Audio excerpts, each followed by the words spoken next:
Alright guys, welcome back. So, I guess it's here. The start of what is probably going to be the Second American Civil War seems to be here.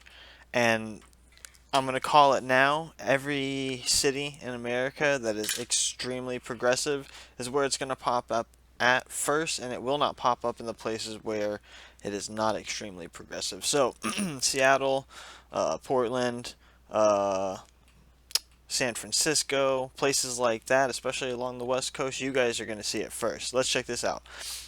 They've given us the precinct. Seattle police backs away and protesters take back Pine.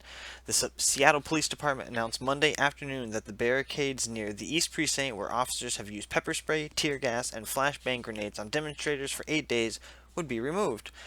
During a press briefing, During a press briefing, Police Chief Carmen Best said Seattle police would try something new, which is basically they're going to call this a de-escalation tactic, and they're giving up. That's basically what's happening. We're not going to evacuate or abandon the East Precinct, she said. We will be hardening the East Precinct facility by boarding up the exterior windows and applying fire retardant to the building exterior and installing fencing. So they're going to harden up the police precinct, and they're going to leave the rest of Seattle to do what it will. I thought Minneapolis was going to be the first purge city. I was wrong.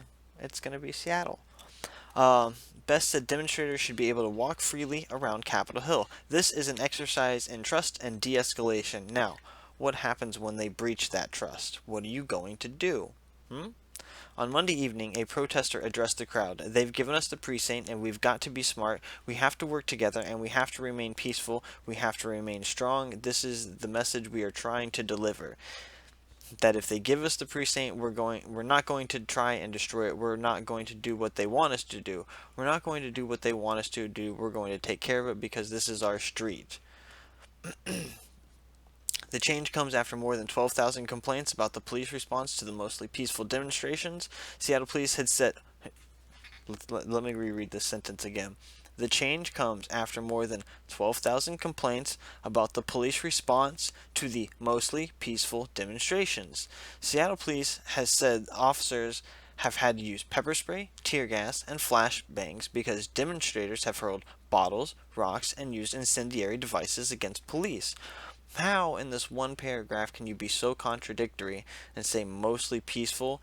You have 12,000 people complaining about it. Now you're giving in to mob mentality. They don't feel, because that's what we've been taught, or at least this little group of people with this brainwashed thinking. It's all about the feelings, not logic, and they feel that them using tear gas and pepper spray and flashbangs is unjustified when they're having rocks and Molotov cocktails and bottles and other things hurled at them.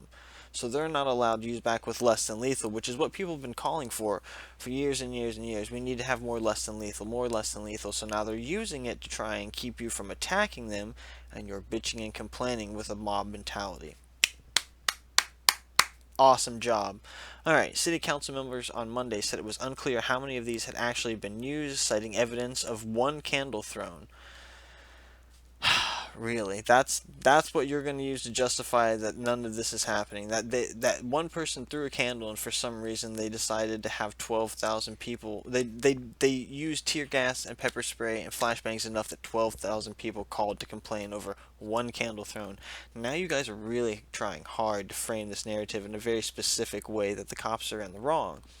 Many people are also calling for defunding the department.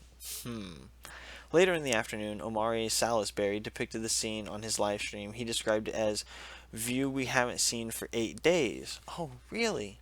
Salisbury, a journalist, said that earlier in the day, Seattle police were building a fence across Pine Street. A few hours later, they stopped working on the fence and began moving out of the East Precinct. We saw moving trucks in and out, Salisbury said on his stream, officers moving bags.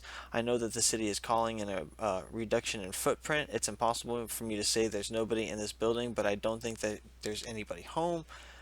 He said they had expected the fireproofing foam to be sprayed on the East Precinct, but no such fireproofing appears to have happened. Salisbury continued Pine Street for the first time in 8 days is open.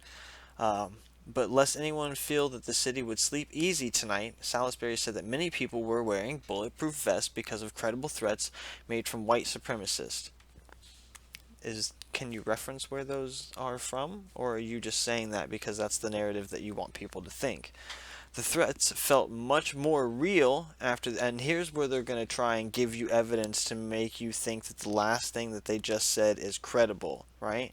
People are wearing bulletproof vests because of credible threats from white supremacists. And here they're going to say the threats felt much more real after the shooting on Sunday when 31-year-old Nicholas Fernandez sped his car into the crowd and shot a man, 27-year-old Daniel Gregory. Gregory was in satisfactory condition in Harborview. Whoa, whoa, whoa, whoa.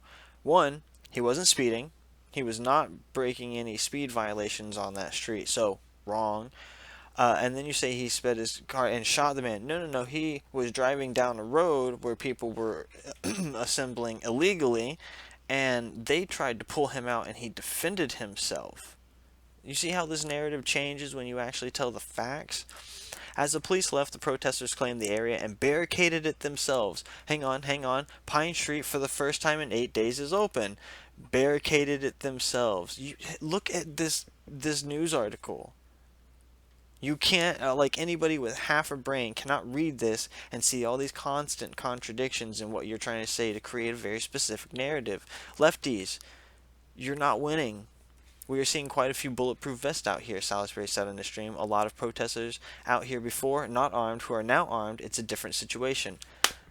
Awesome. I hope you guys start killing each other.